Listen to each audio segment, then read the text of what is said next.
নমস্কার বন্ধুরা, কেমন আছো সবাই? তোমরা খুব ভালো আছো নিশ্চয়ই, আশা করি। আমিও আছি। দেখো, বর্ষা পড়েছে, আমার তো খুব দারুণ লাগছে। সারাদিন আজকে বৃষ্টি হচ্ছে, সেই বৃষ্টির সময় নতুন একটা রান্নার রেসিপি তোমাদের সাথে শেয়ার করলাম। দেখো, পাঁচমিশালি সবজি দিয়ে মাছের মাথা দিয়ে চচ্চড়ি, দারুণ একটা রেসিপি, ভালোও লাগে। শুধু মাছের মাথা ছিল না, মাছের মাথার সাথে ছিল মাছের তেল, মাছের ডিম, বড় কাতলা মাছের তেল আর ডিম, দারুণ খেতে হয়েছিল। সেটাই তোমাদের সাথে আজকে আমি শেয়ার করলাম। তুমি দেখতেই পাচ্ছ, তোমরা এখানে আমি সবজি কাটছি। পাঁচমিশালি সবজি একটু বড় বড় করেই কাটছি, কারণ রান্না যখন কষানো হবে তখন দেখবে সব সবজিগুলো গলে যাবে। পটল এখানে 2 ভাগ করে কেটে নেওয়া হয়েছে, বেগুনটা 4 ভাগ হয়ে গেছে, আর এর মধ্যে দিয়েছে বরবটি, আবার এর মধ্যে পড়বে বাঁধাকপি। অনেকটাই রান্না হয়েছিল, মিনিমাম 50-60 জনের রান্না হয়েছিল। সব সবজিগুলো কেটে ধুয়ে নেওয়া হয়েছে। আর এখানে দেখো, আর দেওয়া হয়েছে আলু আর 2-3টের মতন টমেটো। আলুগুলো একটু বড় বড় করে কেটেছি।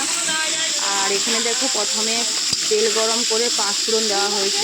5 ফোড়ন বলতে গোটা জিরে। গোটা জিরের পরে দিয়ে দিয়েছিল মাছের মাথা।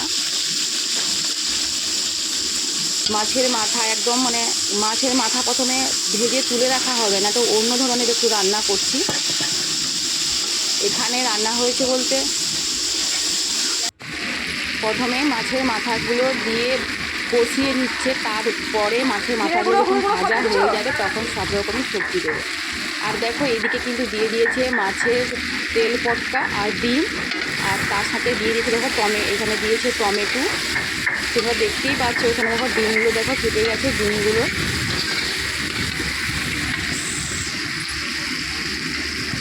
আর এখানে দিয়ে দিল সামান্য আদা কুচি, আদা বাটা দিয়ে দিয়েছে। আদা বাটা দিয়ে ভালো করে একটু কষিয়ে নিচ্ছে। কষিয়ে নেওয়ার পর যখন দেখবে খুব ভালো করে মাছগুলো ভাজা হয়ে গেছে, মাছের মাথাগুলো, তারপরে এখানে অ্যাড করছে কুচিয়ে রাখা আলু। কোনো আলু বা সবজি আগে থেকে কোনো কষিয়ে রাখেনি, একদম ডাইরেক্ট চচ্চড়ি হয়ে যাচ্ছে। সব রকম একটু কষিয়ে কষিয়ে রান্না হবে জিনিসটা। আর এখানে দিচ্ছে দেখো ধনের গুঁড়ো,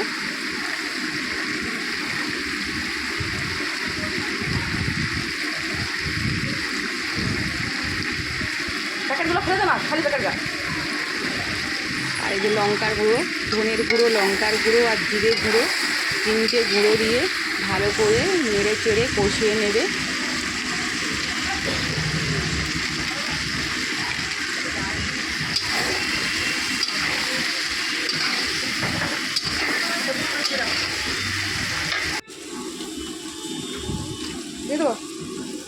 এবারে দেখো, এবারে আমি সবজিগুলো ঢেলে দিলাম। সব সবজি একসাথে ভালো করে কষানো হবে। একটুকুনো কিন্তু জল পড়বে না, এই সবজির জল যা থাকবে তাতেই তাতেই কষিয়ে দেবে, তাতে একটু জল বেরিয়ে যাবে। তোমরা দেখতেই পাবে, যখনই যে কোনো রান্না যখন কষানো হবে তখনই কিন্তু দেখবে অনেকটা জল বেরায়, সবজি থেকে হোক যাই থেকে হোক, প্রথমে একটু সবজি জল বেরিয়ে যাবে। সেই জলেই কিন্তু সবজিটা পুরো কষিয়ে সেদ্ধ হয়ে যাবে। আরে আজকে তো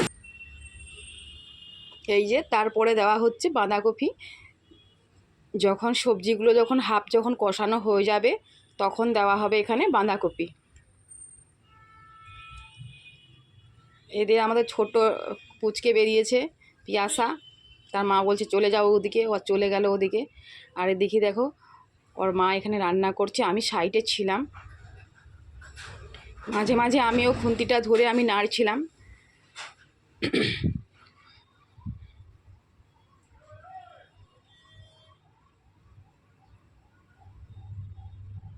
50-60 জনের মতন রান্না হয়েছিল।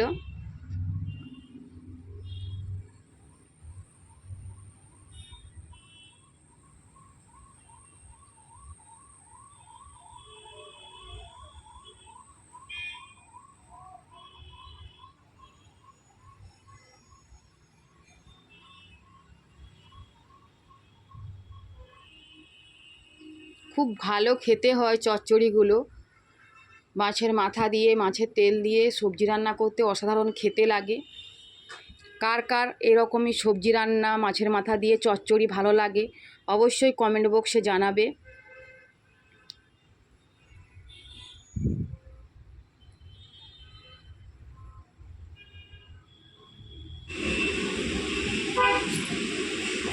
দেখো কতটা কমে গেছে রান্না করতে করতে। এবারে দিয়ে দিল নুন, পরিমাণ মতন এখানে নুন অ্যাড করা হচ্ছে। নুনটা প্রথমে দেওয়া হয়নি তাই নুন অ্যাড করছে। নুনটা দেওয়ার পর আরও ভালো করে একটু কষিয়ে নেবে। আর দেখো কষিয়ে নেওয়ার পর একবার আবার উপর থেকে অ্যাড করছে চিনি। তোমরা মিষ্টি অল্প করে দেবে, কারণ অল্প করে একটু মিষ্টি দিলে তরকারিটা খেতে ভালো লাগে। আর দেখো সব রকমই সবজি কতটা গলে এসেছে, এক কড়াই দেখাচ্ছিল, দেখো কতটা গলে গলে হয়েছে। আরও অনেকটাই কমে যাবে। আর তরকারির কালারটা কিন্তু এরকমই না, তরকারির কালারটা কিন্তু সত্যি সত্যি লাল এসেছিলো। এটা অন্যরকম, মানে ছাউনির মধ্যে রান্না হচ্ছে বলে এরকমই দেখাচ্ছে। যখন রান্না পুরোটা হয়ে যাবে তখন তোমরা দেখতে পাবে রান্নাটা কত লোভনীয় হয়েছে, কত সুন্দর দেখতে হয়েছিল রান্নাটা। আর সবাই তো খেয়ে বাহবা দিচ্ছিল যে দারুণ খেতে হয়েছিল।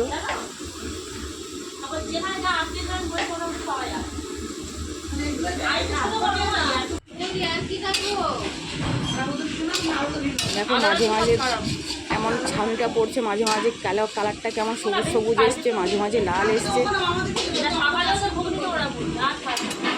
এই পোস্ত দিয়েছো, এবারে কিন্তু এটা আমি খুঁতি খুঁজছি।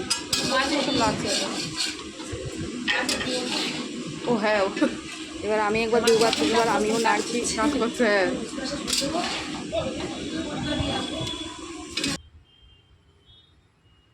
আর কষিয়ে কষিয়ে রান্না করলে কিন্তু তরকারি কিন্তু দারুণ খেতে হয়। আর দেখো একটুকুনো কিন্তু জল লাগেনি, এতেই কিন্তু এই জলেই সবজির জলেই কিন্তু কষানো হয়ে গেছে। এতে কিন্তু আর জল টল দেব না। এই দেখো কতটা জল বেরিয়েও গেছে, দেখো ঢাকা দিয়ে দিয়ে কষিয়ে কষিয়ে অনেকটাই জল বেরিয়ে গেছে। কালারটা কেমন লাগছে, কালারটা কিন্তু আবার সেই ছাউনির জন্য আবার সবুজ লাগছে। চেখে দেখা হয়েছিল যে নুনটা কম ছিল, তারপরে নুন দিয়ে দিলাম। আর এদিকে দেখো আলুটালো পুরো সেদ্ধ হয়েও গেছে।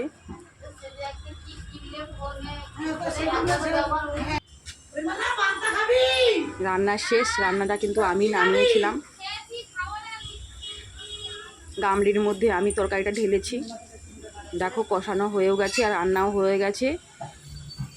সবাই বলো রান্নাটা কেমন হয়েছে, সবাই লাইক কমেন্ট শেয়ার করো, অবশ্যই চ্যানেলটা সাবস্ক্রাইবার করো, যাতে নতুন নতুন রেসিপি আমি তোমাদের সাথে আরও শেয়ার করতে পারি। এই দেখো মেন যে রান্না এটাই, এই হচ্ছে কালারটা ঘর ভিতরে ছবিটা তুলেছি, এই হচ্ছে রান্না। কেমন হয়েছে সবাই ভালো থেকো, সুস্থ থেকো, দেখা হবে আবার আগামীকাল যে কোনো একটা রান্না রেসিপি নিয়ে। সবাই ভালো থেকো।